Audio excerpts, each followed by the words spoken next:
ଜୟ ଜଗନ୍ନାଥ ସାଙ୍ଗମାନେ, ଆଜି ମୁଁ ତିଆରି କରିଛି ଓଡ଼ିଶାର ଘରେ ଘରେ ପରିଚିତ କାନ୍ଧିଆ ପାଗ ଚକଟା ବା କମଳା ଲେମ୍ବୁ ପାଗ ଚକଟା। ଏହା ଅରୁଆ ଭାତ, ପଖାଳ ସବୁଥିରେ ଭଲ ଲାଗେ। ଥରେ ଏମିତି କରିକି ଦେଖିବେ, ଖାଇବେ, ବହୁତ ଭଲ ଲାଗିବ। ସେଥିପାଇଁ କାନ୍ଧିଆ ନେଇଯିବେ ବା ସବୁଜ କମଳା ନେଇଯିବେ। ତାକୁ ଭଲ ଭାବରେ ଚୋପା ଛଡ଼େଇ ତା ଉପରେ ଥିବା ସବୁ ଧଳା ଧଳା ଶିରା ପ୍ରଶିରା କାଢ଼ି ପକାଇବେ।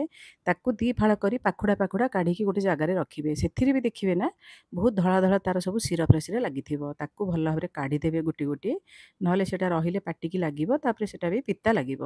ତାକୁ ଭଲ ଭାବରେ ମିଶାଇ ସାରିଲା ପରେ କାଢ଼ିକି ଅଲଗା ଅଲଗା ରଖି ସାରିଲା ପରେ କିଛି ରାଗ ଦେଖିକି ଯେତିକି ରାଗ ଖାଇବେ କଞ୍ଚା ଲଙ୍କା ନେଇଯିବେ, ରସୁଣ ଚୋପା ଛଡ଼େଇକି ନେବେ, କିଛି ଧନିଆ ପତ୍ର ନେବେ, ସ୍ୱାଦ ହିସାବରେ ଲୁଣ ନେବେ, ଭଜା ଜିରା ଲଙ୍କା ଗୁଣ୍ଡ ଟିକେ ନେବେ, ବଢ଼ିଆ ବାସ୍ନା ଆସିବ। ଏସବୁକୁ ଭଲ ଭାବରେ ହାତରେ ମିଶାଇ ଦେବେ, ହାତରେ ଚକଟି ଦେବେ। ହାତରେ ଚକଟା ପାଗ ସାଧାରଣତଃ ଖାଇବାକୁ ଭଲ ଲାଗେ, ଗୋଟେ ତାର ଅଲଗା ବାସ୍ନା ଆସିଥାଏ। ସବୁ ଯେତେବେଳେ ଭଲ ଭାବରେ ମିଶିଯିବ, ସେ ଯେଉଁ କାନ୍ଧିଆ ବା କମଳା ଲେମ୍ବୁ ପାଖୁଡ଼ା ଅଲଗା ଅଲଗା କରିକି ରଖିଥିବେ ନା, ଏଇସବୁ ଜିନିଷ ସେଥିରେ ମିଶାଇ ଦେବେ।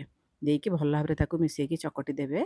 ଆଉ ସେ କମଳା ଲେମ୍ବୁ ପାଖୁଡ଼ା ବା କାନ୍ଧିଆ ପାଖୁଡ଼ାରେ ମଞ୍ଜି ଗୁଡ଼ା ବି କାଢ଼ିଦେବେ, ନହେଲେ ପାଟିକି ଲାଗିବ। ତାକୁ ଭଲ ଭାବରେ ମିଶାଇ ସାରିଲା ପରେ ଆଉ ଟିକେ ରାଗ ଦରକାର ହେଲେ ଟିକେ ଚିଲି ଫ୍ଲେକ୍ସ ଦେଇଦେବେ। ସେ ଚିଲି ଫ୍ଲେକ୍ସର ଖଦଡ଼ିଆଟା ପାଟିକି ଲାଗିଲେ ନା ବଢ଼ିଆ ଲାଗେ ଖାଇବାକୁ। ଅଳ୍ପ ପାଣି ଦେବେ, ଟିକେ ଝୋଳଝୋଳିଆ ରହିବ। ଆଉ ଖାଇବାକୁ ଏଇଟା ବହୁତ ଭଲ ଲାଗିଥାଏ। ମୋ ରୋଷେଇ ଯଦି ଆପଣମାନଙ୍କୁ ଭଲ ଲାଗୁଥିବ, ମୋତେ ୟୁଟ୍ୟୁବରେ ସବସ୍କ୍ରାଇବ୍, ଫେସବୁକ୍ ପେଜ୍, ଇନଷ୍ଟାଗ୍ରାମରେ ଫଲୋ କରିଦେବେ।